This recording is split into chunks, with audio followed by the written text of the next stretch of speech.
Chess, a battlefield of pure intellect, has captivated the most brilliant leaders, artists, and thinkers for centuries.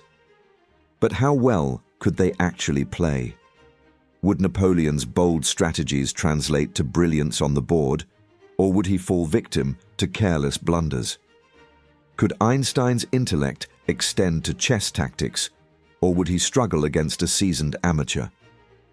The thought of assigning ELO ratings to historical figures is both thrilling and mysterious. While the records of their games are scarce or lost to time, their reputations for strategic brilliance or impulsive recklessness leave tantalizing clues. From revolutionaries to composers, scientists to warlords, their connection to chess offers a rare glimpse into how they may have approached challenges, competition, and even life itself.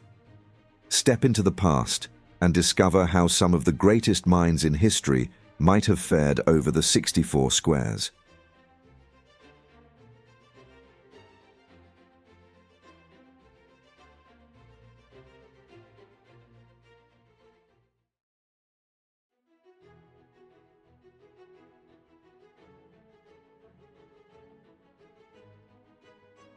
King Henry VIII was the ruler of England, best known for his 6 marriages and the establishment of the Church of England.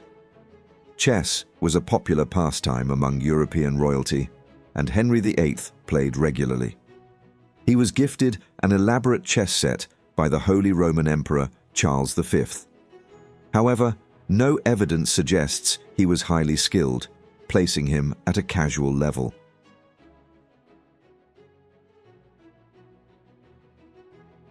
Elizabeth I was the Queen of England and Ireland, known for defeating the Spanish Armada and ushering in the Elizabethan Golden Age.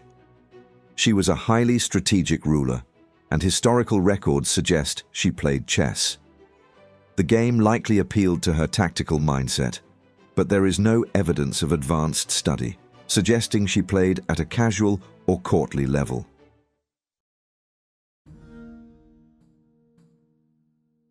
Mary, Queen of Scots, was the ruler of Scotland and a key figure in 16th century European politics.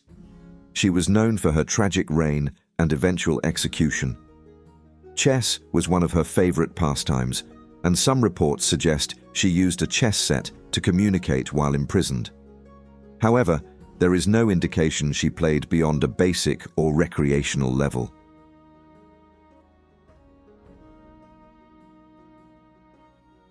Voltaire was a leading Enlightenment philosopher and writer, known for his wit, advocacy of free speech, and works like Candide. Chess was one of his intellectual pastimes, and he frequently played with fellow thinkers. However, his focus was more on conversation than competition. He likely approached the game philosophically, but never seriously studied it, suggesting a basic to moderate level of skill.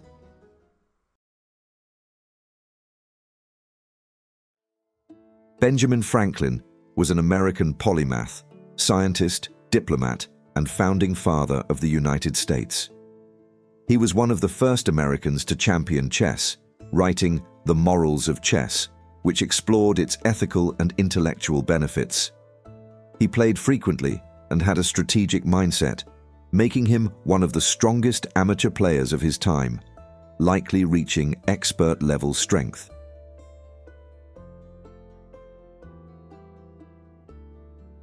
Leonhard Euler was a Swiss mathematician and physicist, considered one of history's greatest minds in mathematics. Given his fascination with logical structures, he studied chess as a form of mental exercise. Though no games are recorded, his analytical nature suggests he played at a respectable club level. He likely enjoyed problem-solving aspects of the game, but never pursued it competitively.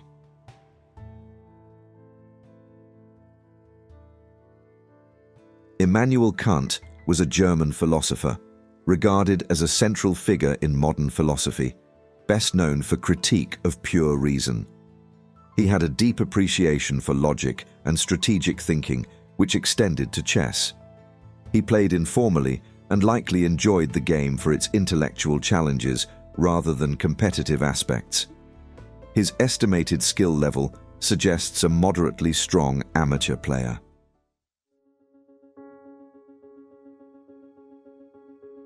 Catherine the Great was Empress of Russia, known for modernizing the country and promoting the Enlightenment. She was an avid chess player and often used chess analogies in her political writings. She played with intellectuals of her time and had a strong understanding of strategy. While not a professional, her ability suggests she played at a competent, club-level amateur standard.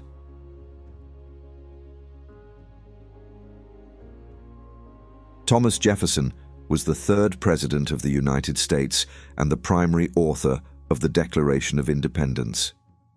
He was a known chess enthusiast, owning several chess sets and frequently playing as a leisure activity. However, there is little evidence that he studied the game seriously or played at a high level, making him a strong but casual amateur player.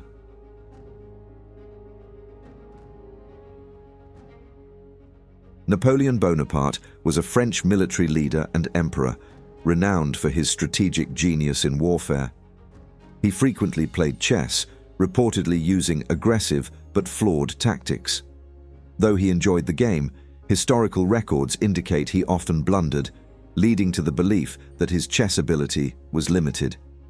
His strategic mindset suggests potential, but his actual play was average at best.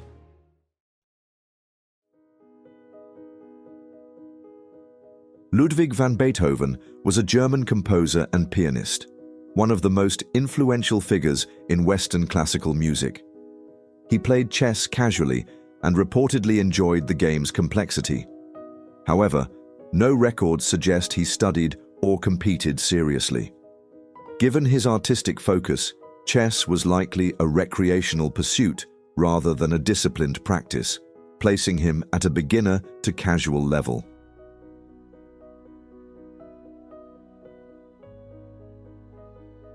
Emma Hart Willard was a pioneer in women's education, advocating for equal academic opportunities for girls. She saw chess as an educational tool and included it in curricula to develop strategic thinking. Though there is no record of her playing competitively, her academic interest in chess suggests she had a solid understanding of its principles and a moderate skill level. Ada Lovelace was a mathematician and the world's first computer programmer, known for her work on Charles Babbage's analytical engine. She was drawn to chess due to its mathematical nature, using it as a mental exercise. Though there is no record of competitive play, her analytical mind suggests she had the ability to play at a solid club level. Lewis Carroll was an English writer and mathematician, most famous for Alice's Adventures in Wonderland. Chess played a significant role in his work, particularly in Through the Looking Glass, where he structured the narrative as a chess game. While this suggests a strong understanding of the game, there is no record of competitive play, placing him at a solid amateur level. Mark Twain was an American writer, known for The Adventures of Tom Sawyer and Adventures of Huckleberry Finn. He played chess recreationally and often wrote humorously about the game. However, he was not known for being particularly skilled. His games were likely casual, and he seemed to enjoy chess more for its social aspects than for competitive improvement. Sigmund Freud was an Austrian neurologist and the founder of psychoanalysis. He played chess regularly and appreciated its psychological depth. Some accounts suggest he used chess to explore cognitive processes. However, no strong evidence indicates advanced skill. He was likely a dedicated amateur, applying his analytical abilities to the game, but never pursuing mastery at a high level. Theodore Roosevelt was the 26th President of the United States, known for his leadership, conservation efforts, and military achievements. He enjoyed chess as a recreational activity, reportedly playing games with friends and family. While he appreciated strategic challenges, there is no evidence of serious study or tournament play, placing him at a casual but competent amateur level. Marie Curie was a physicist and chemist, famous for discovering radioactivity and winning 2 Nobel Prizes. She had a logical and analytical mind, which extended to chess. She played the game recreationally and appreciated its structured, strategic nature. While no formal records exist, her intelligence suggests she likely played at a capable amateur level. Vladimir Lenin was the leader of the Bolshevik Revolution and the first head of Soviet Russia. He was a serious chess player who frequently played and analyzed games. His strategic mindset carried over into his play, making him one of the strongest chess players among world leaders. Though not a master, he likely played at a strong club level. Winston Churchill was the British Prime Minister during World War II, known for his leadership and rhetoric. He played chess occasionally, but it was more of a social pastime than a competitive endeavor. His ability was likely moderate, with no recorded evidence of deep study or high-level skill, suggesting a casual but intelligent amateur player.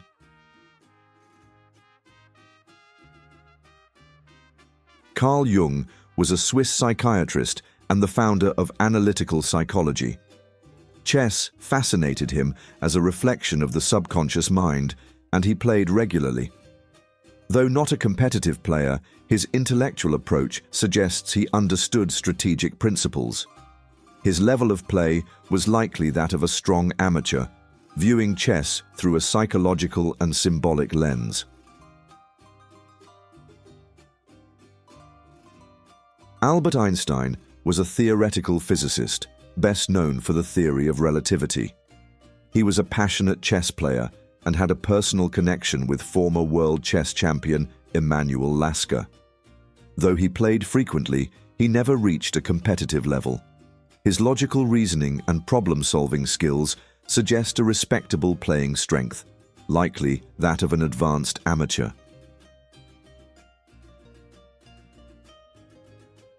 Pablo Picasso was a Spanish painter and sculptor, one of the most influential artists of the 20th century, known for co-founding Cubism. He played chess occasionally, but was never deeply involved in the game. Some of his works included chess themes, suggesting an appreciation for its intellectual nature, but his playing strength likely remained at a casual, beginner to amateur level.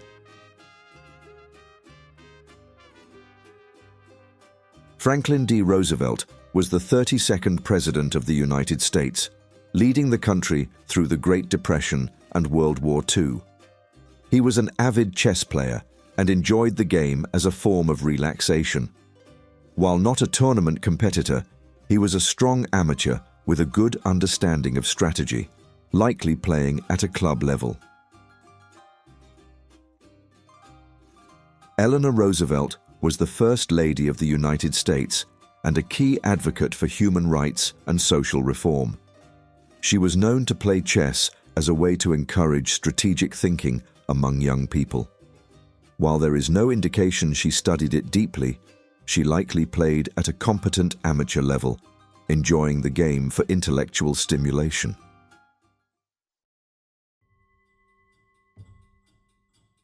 George S. Patton was a U.S. Army general and one of the most famous military leaders of World War II. He viewed chess as an extension of battlefield tactics and encouraged his officers to play for strategic training. His skill level was moderate, and he likely played at a solid amateur level but never seriously studied the game.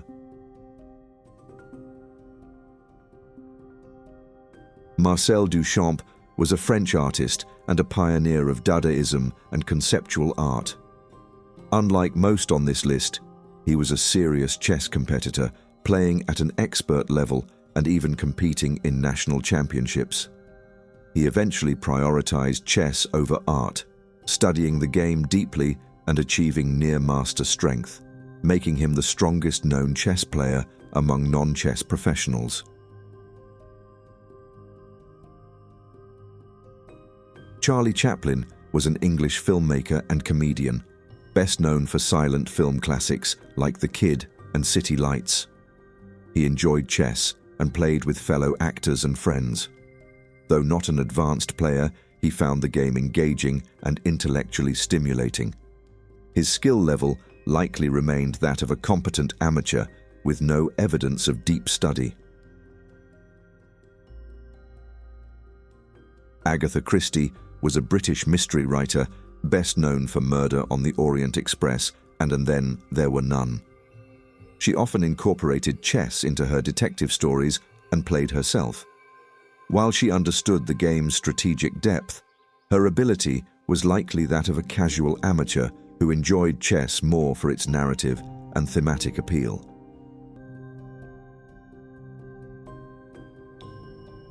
Erwin Rommel was a German field marshal during World War II, nicknamed the Desert Fox for his tactical brilliance in North Africa.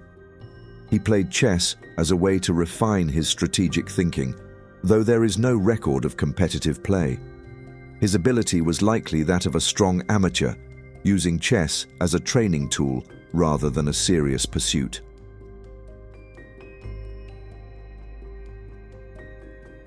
J.R.R. Tolkien was an English writer and professor, best known for The Lord of the Rings and The Hobbit. Chess was a favorite pastime in his household, and he often played with his children. While he understood the game's strategic depth, there is no record of him competing, suggesting a strong but recreational level of play. Mao Zedong was the founding father of the People's Republic of China and a revolutionary leader. He primarily played xiangqi, Chinese chess, rather than Western chess.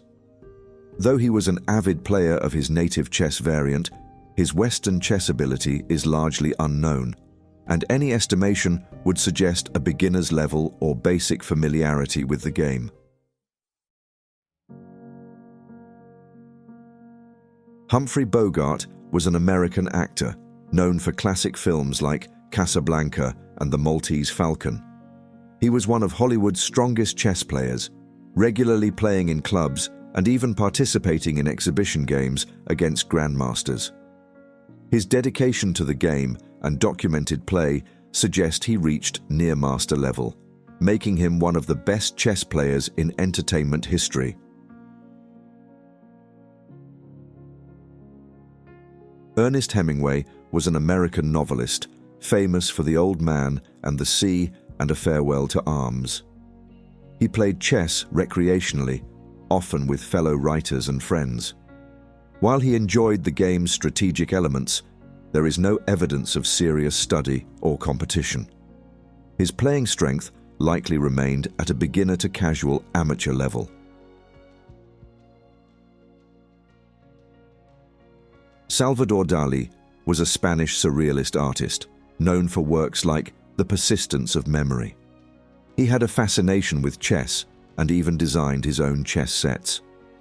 Though he appreciated the artistic and strategic aspects of the game, his playing strength was moderate at best, suggesting a strong amateur level with no evidence of formal competition.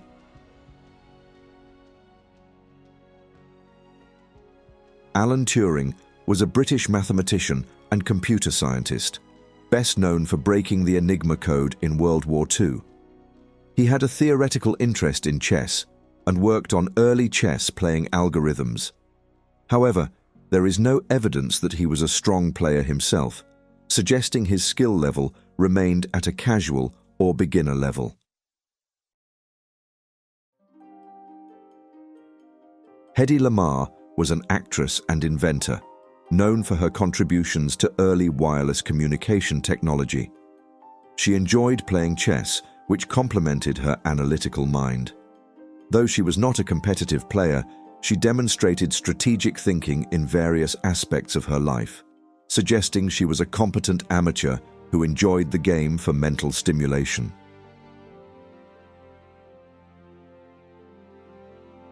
John F. Kennedy was the 35th President of the United States, remembered for his leadership during the Cold War and the Cuban Missile Crisis.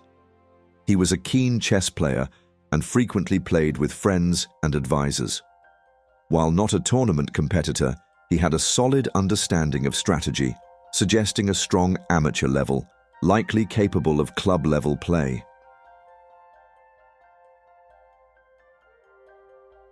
Indira Gandhi was the first female Prime Minister of India, known for her decisive and strategic leadership. She played chess, reflecting her interest in political maneuvering and long-term planning. While she was not a tournament player, her documented interest in the game suggests she had a strong grasp of its principles and played at an advanced amateur level. Fidel Castro was the leader of the Cuban Revolution and longtime ruler of Cuba. He was a passionate chess advocate, organizing national tournaments and promoting the game in Cuba. He played regularly and even participated in exhibition games against grandmasters. While not a master, his dedication and experience suggest a high amateur level, likely at a strong club rating.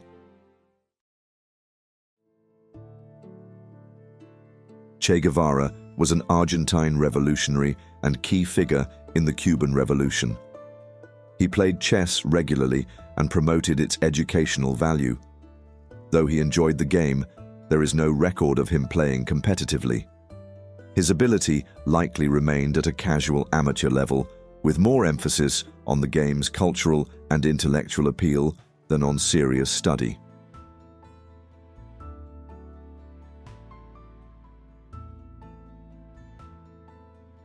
Alexander the Great was the king of Macedon and one of history's most legendary military commanders, known for conquering vast territories and spreading Greek culture. He lived long before chess was invented, but he played strategic board games like Chaturanga, an early predecessor to chess. His tactical genius suggests he would have excelled at chess, though no direct evidence of play exists.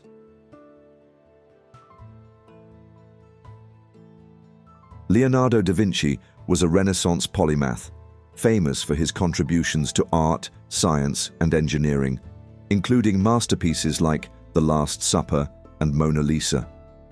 His fascination with logic and strategy made chess a likely interest. While no documented games exist, his analytical mind and love of puzzles suggest he would have approached chess with intellectual curiosity rather than competitive ambition.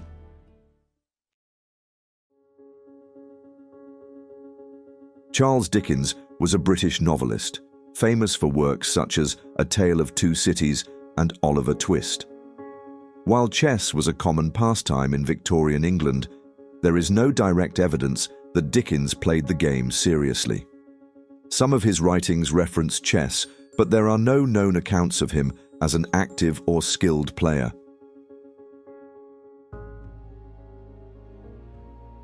Woody Allen is an American filmmaker, actor, and comedian, best known for movies like Annie Hall and Manhattan. He has referenced chess in his films and interviews, but there is no strong evidence that he plays regularly or seriously. His interest appears more thematic than practical, making it impossible to assign an ELO rating based on known play. Thank you for watching. Do you agree with the ELO ratings in this video, or do you know of other historical figures who played chess? Let us know in the comments. We'd love to hear your thoughts. If you enjoyed this, don't forget to give us a thumbs up, subscribe, and hit the bell icon so you never miss more fascinating insights from untold history.